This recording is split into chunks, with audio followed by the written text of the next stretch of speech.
15. maja 1992. godine muslimanske snage napadaju naselje Pofalić. Šta znate o tome?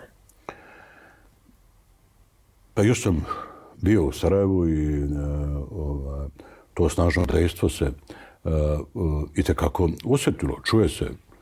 Vi čujete sa stadiona kad je malo veća buka i navijanja, kamoli kad se radi o oružanom. To nije bio oružani sukob.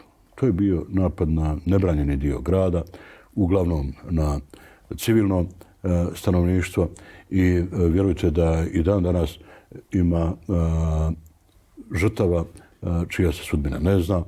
Čak su mi poznati nemali broj ljudi koji tragaju za svojim najmilijim. Znate kakva je logika kod starijih ljudi, pogotovo da ajde neće ili da oni imaju neku veću odgovornost ili sopstvenu obavezu prema imovini koju je stvarao, pa u želji da to sačuva ostane često podcjenjujući opasnost koja je realna i koja je usmjerena direktno na život ljudi. Tako da je to isto jedan